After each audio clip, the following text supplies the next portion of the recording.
It's fascinating how a leader like captures the global spotlight, Yeah, promising sunny ways and, brighter future, right.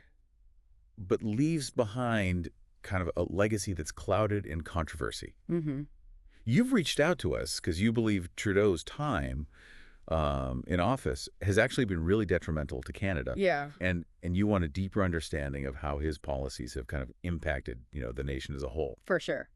So we're diving into this commentary piece today, Okay. and it really lays bare the criticisms Mm-hmm. and helps us sort of understand this sentiment that Trudeau's era was marked by damage across the board. Yeah, it's a compelling case. They make the argument that it wasn't just, marked by missteps, but by like a calculated strategy Oh, wow. that ultimately eroded trust in institutions and really undermined Canada's economic and social fabric. Well, that's a bold statement. Yeah. One of the most striking points, I think, is just how Trudeau's exit played out. Hmm. Like 86% of Liberal MPs basically giving him the thumbs down. Yeah. That's not just a gentle nudge towards the door. No. That's a full-blown eviction notice from his own party. Right. And then you have Christian Freeland jumping ship too. Yeah.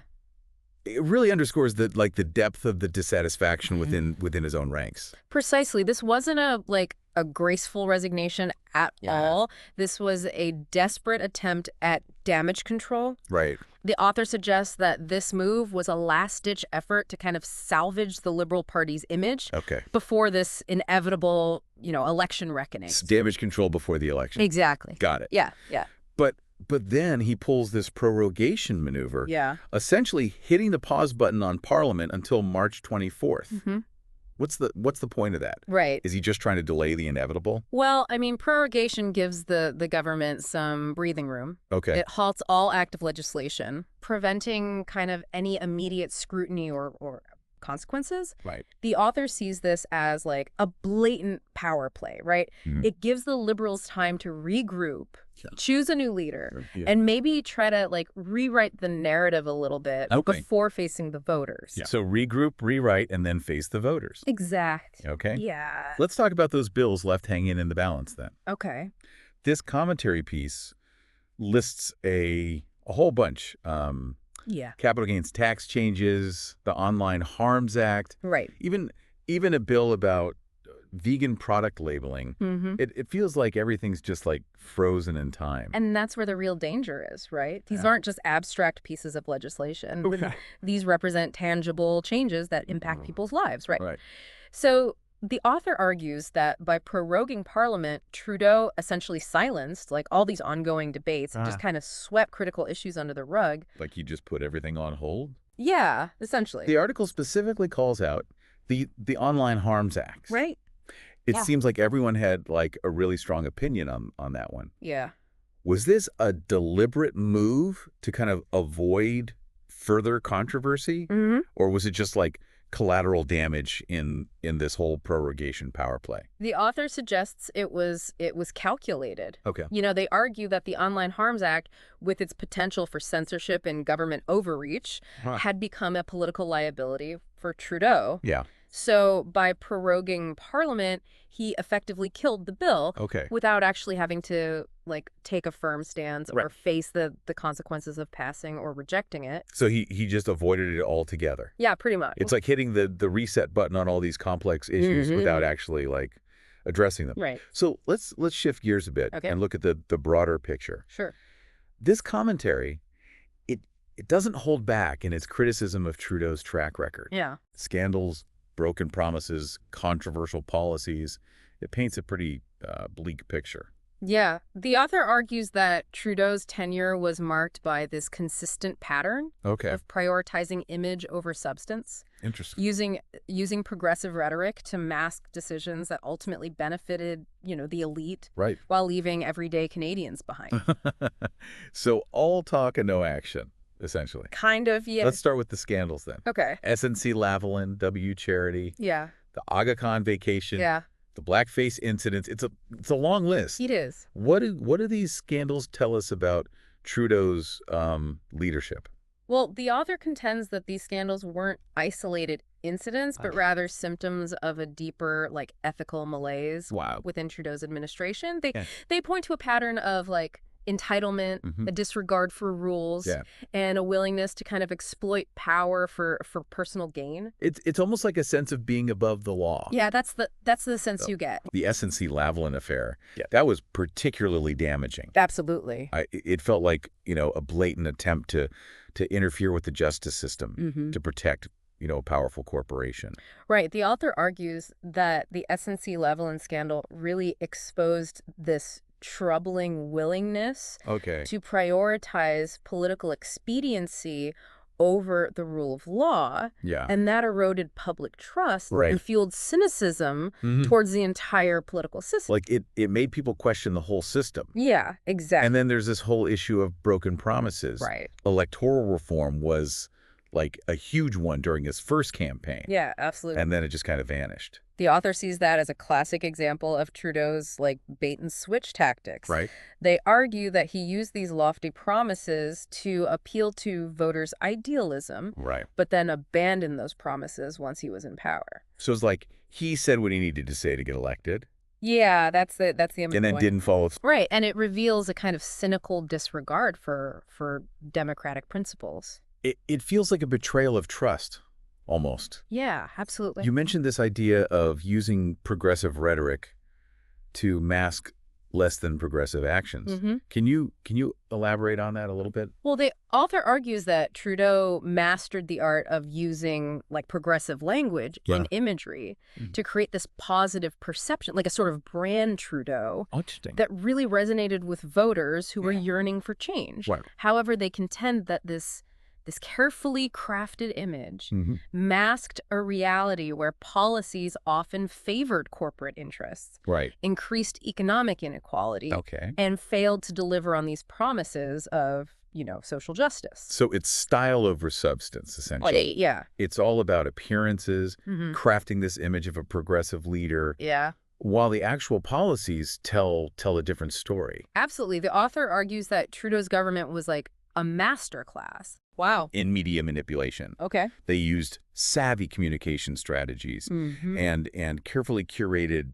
photo opportunities Right. to create this illusion of progress Yeah. while diverting attention from, policy failures and ethical lapses. That's a pretty damning accusation. It is. What evidence does the author present to support this claim of media manipulation? Well, they point to a pattern of fawning coverage from mainstream media outlets, particularly during, Trudeau's early years in office. Right. They argue that critical voices were often silenced Whoa. or marginalized, Okay. creating this kind of echo chamber Right. that amplified Trudeau's message while stifling dissent. So are they suggesting that mainstream media was complicit in this manipulation? That they were actively working with the government to shape public perception? The author stopped short of making explicit accusations of, collusion. Okay. But they do argue that many media outlets, it's either through bias or a desire to maintain access to power, Right. failed to hold Trudeau accountable. Yeah. And often presented a sanitized version of events Okay. that aligned with the government's narrative. So they weren't necessarily actively working together, Right. but they were definitely helping to promote that narrative. Yeah, they weren't pushing back Yeah. or challenging it as they should have. It's fascinating and kind of disturbing how this control of the narrative can shape public perception. Yeah. It's like a carefully constructed reality show where the audience only sees what the producers want them to see. And that's the danger of this kind of media manipulation, right? Yeah. It undermines the public's ability to make informed decisions. Right. It erodes trust in institutions. And it creates this climate where, critical thinking and open debate are stifled. So the commentary is basically arguing that Trudeau's government was a masterclass in PR and spin. Using progressive rhetoric and media manipulation to create this facade of success, Right. while masking this reality of broken promises, ethical lapses, and policies that ultimately harmed the very people he claimed to champion. That's a very succinct summary of their argument. Okay. They contend that the Trudeau era wasn't just a period of, missed opportunities. Right. It was a calculated effort Wow. to consolidate power, centralized control, and reshape Canadian society in a way that benefited a select few while eroding the foundations of individual liberty and economic freedom. So a calculated effort to reshape society for the benefit of a few. That's what the author argues. Wow, that's a pretty heavy accusation. It is, but it's one they back up with a lot of evidence. Well, and it's not just about abstract political theory either. No, not at all. The author provides concrete examples of how Trudeau's policies have had, a tangible impact on the lives of everyday Canadians. Exactly, and that's what we're going to delve into next. Okay, so let's get into those specific examples then. Yeah, let's dive deep. And see how those policies have actually played out in the real world. Sounds good. And it's not just, about abstract political theory. Right. The author provides concrete examples of how Trudeau's policies have had a tangible impact on the lives of everyday Canadians. Yeah, the commentary really digs into the economic fallout of Trudeau's policies. It paints a pretty grim picture of rising costs, declining investment, and this sense of uncertainty that's stifled innovation and entrepreneurship. Absolutely. Yeah. The author argues that Trudeau's government pursued policies that actively discouraged investment and job creation. Okay. They point to things like the carbon tax, increased regulations, and a general hostility towards the energy sector as key drivers of economic stagnation. I remember when the carbon tax was first introduced. Yeah. It was touted as this big solution to climate change. Right. But the commentary argues that it's actually had a devastating impact on businesses, particularly in energy-intensive industries. Absolutely. The author provides compelling evidence that suggests that the carbon tax has disproportionately burdened Canadian businesses, making them less competitive on the global stage, while doing little to actually reduce emissions. Wow. It's a classic example of a policy driven by ideology rather than sound economic principles. So good in theory, bad in practice. Basically, yeah. And it's not just the energy sector that's feeling the pinch. Right. The commentary argues that Trudeau's policies have had a ripple effect throughout the entire economy, driving up costs for consumers, making it harder for small businesses to survive and creating this climate of uncertainty that's deterred investment. Precisely. The author contends that Trudeau's government fostered a culture of dependency. Where government handouts and bureaucratic programs replaced individual initiative and entrepreneurial spirit. So less self-reliance, more reliance on the government. Yeah, that's the argument. Okay. And this, they argue, has led to a decline in productivity, innovation, and an overall economic dynamism. So it's stifled growth, essentially. Exactly. The commentary also delves into the healthcare system. Yeah. It argues that Trudeau's policies have actually exacerbated the problems plaguing Canada's healthcare system. Right. Longer wait times. Yeah. Shortages of doctors and nurses. Absolutely. A growing reliance on private clinics.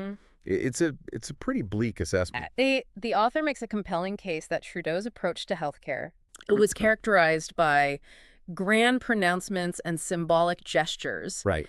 That did little to address the underlying structural issues. So again, it's that style over substance. Yeah, very much so. Okay. They point to the failure to adequately fund healthcare, the lack of meaningful reforms to improve efficiency, and the prioritization of ideology over evidence-based solutions as key contributors. So it's like they're ignoring the practical realities. Yeah, they're not dealing with the root causes of the problems in the healthcare system. Exactly. It's ironic, right? Yeah. He campaigned on this promise of improving healthcare. Right. But the author argues that he actually made things worse.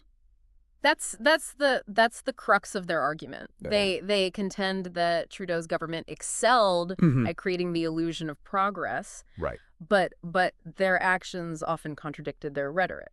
So a lot of talk, not a lot of action. Yeah. A lot of PR, not a lot of substance. And in healthcare, as in other areas, they prioritize short-term political gains over long-term solutions. Exactly. Leaving behind a system that's increasingly strained. Yeah.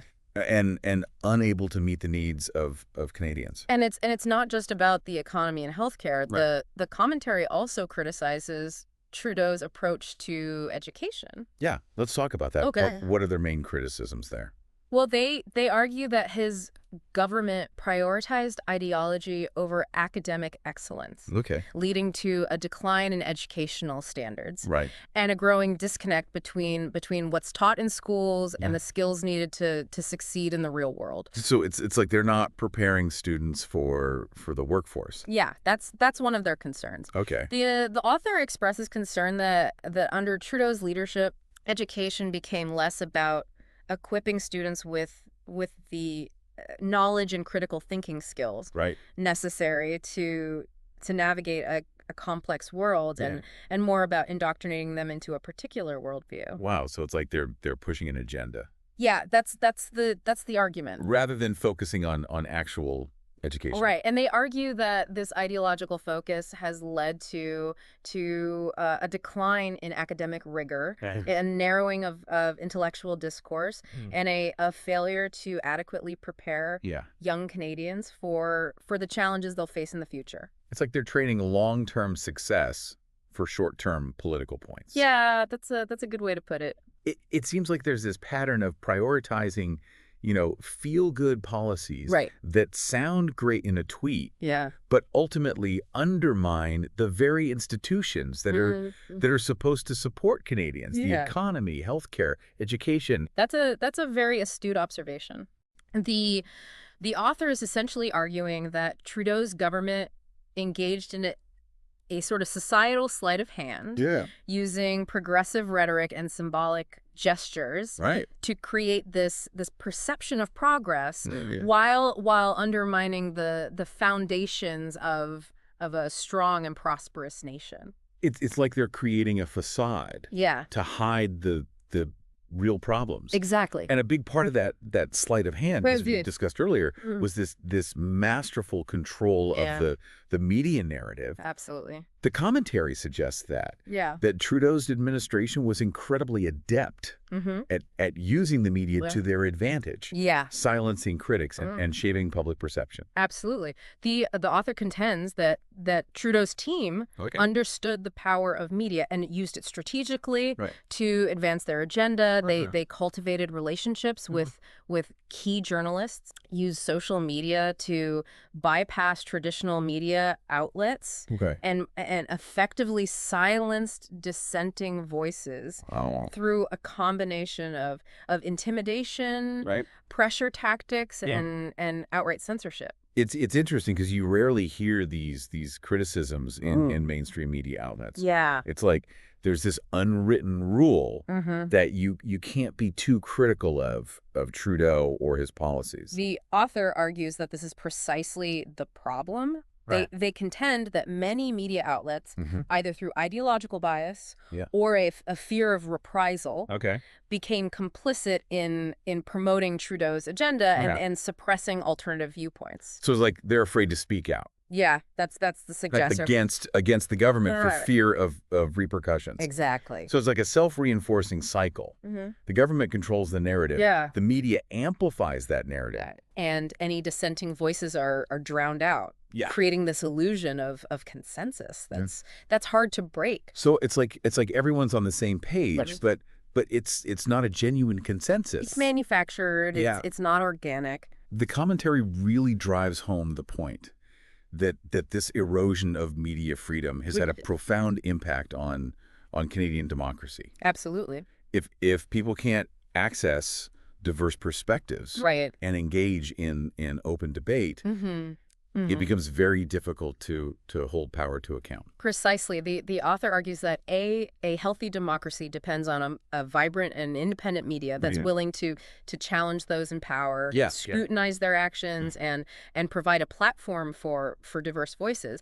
They contend that Trudeau's government actively undermined this vital pillar of democracy, creating a climate where dissent was stifled and critical thinking was discouraged. So it's like they're creating an environment where it's difficult to question the status quo. Exactly. So we've talked about the economic fallout, the impact on healthcare and education, the media manipulation. It's a pretty damning assessment of of Trudeau's time in office. It is. But what about the bigger picture? Yeah. What lasting impact do you think his policies will have on Canada? Well, the author argues that Trudeau's legacy will be one of division, decline, and disillusionment. Yeah, that's a pretty bleak outlook. It is. Do you share that pessimism? I think the author raises some very valid concerns. Okay. The damage inflicted on key institutions. Right. The erosion of trust in government. The deepening social divisions. Yeah. These are real and significant challenges that will take time and effort to address. So as we move into this post-Trudeau era, what are the key challenges facing Canada? Yeah. What needs to change to kind of course correct and build a more prosperous and unified nation? The author argues that Canada needs a fundamental shift in direction. Okay. They call for a return to principles of limited government, individual responsibility, and free market economics. So a more hands-off approach from the government? Yeah, essentially, they believe that empowering individuals, fostering entrepreneurship, and reducing the size and scope of government are essential to restoring economic vitality and fostering a sense of shared purpose. It sounds like they're advocating for a pretty radical departure from the path Trudeau set Canada on. That's certainly the impression I get from the commentary. Yeah.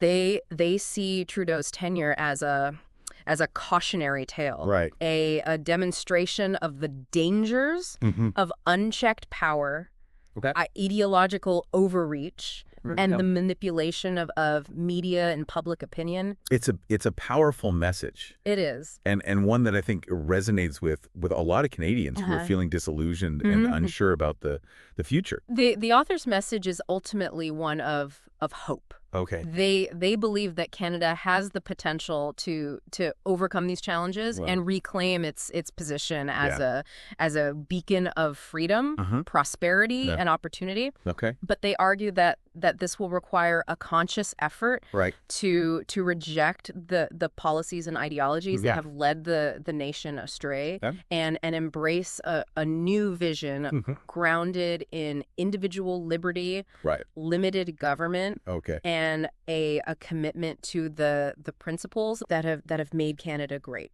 So it's a call to action, to kind of go back to the basics, to the founding principles. Yeah. That made Canada what it is. It's about remembering what works, and rejecting what doesn't, and building on that strong foundation. Exactly. It's a stark warning, but also like a call to action. This commentary isn't just about criticizing Trudeau's legacy. It's about sparking this conversation about the kind of future Canadians want to build. And that's where the real work begins, right? Yeah. The author challenges readers to engage in critical thinking, to question the narratives presented by those in power, and to demand better from their elected officials. You know, it's interesting how this commentary ties into this growing sense of disillusionment where we're seeing, not just in Canada, but globally, people are losing faith in institutions. In traditional media, and the very idea that their voices matter. It's a trend that's been building for years. And the author argues that Trudeau's style of governance, with its emphasis on spin over substance and its reliance on media manipulation, has only exacerbated this crisis of trust.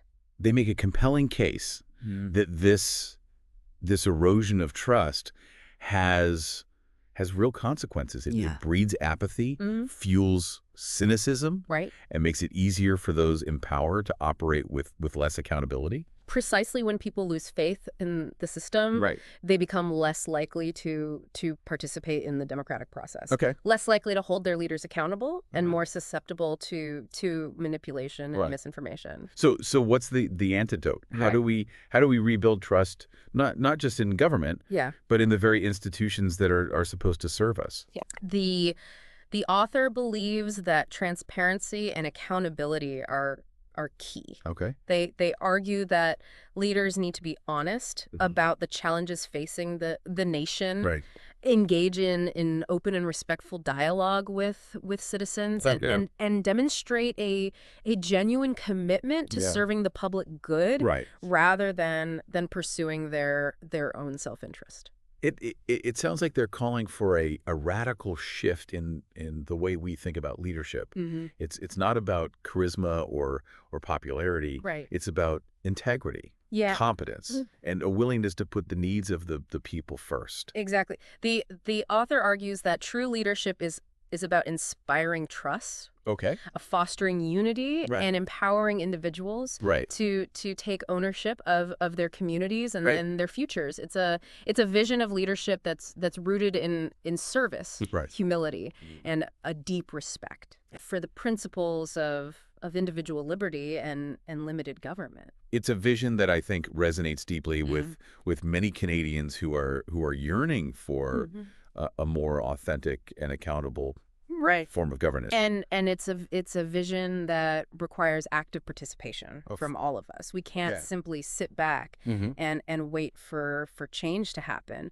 We need to engage in the political process, hold our leaders accountable, and demand a future where integrity, competence, and the well-being of all Canadians are paramount. As we wrap up this deep dive, I'm left with a sense of urgency, but also a glimmer of hope. The challenges facing Canada are significant, but so too is the potential for renewal. Absolutely.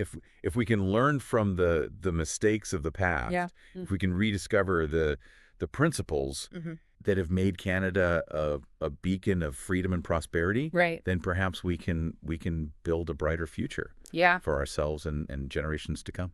And that's the power of engaging with insightful commentary like this. It challenges our assumptions, sparks critical thinking, and equips us with the knowledge and understanding we need to navigate these complex times and make informed choices about the future we want to create. So as always, we want to hear from you. What resonated with you most from this deep dive? What are your thoughts on Trudeau's legacy and the path forward for Canada? Yeah, great question. Share your insights and continue the conversation on social media. Absolutely. Thanks for joining us on this deep dive. Yeah, thanks everyone. Well, we'll see you next time.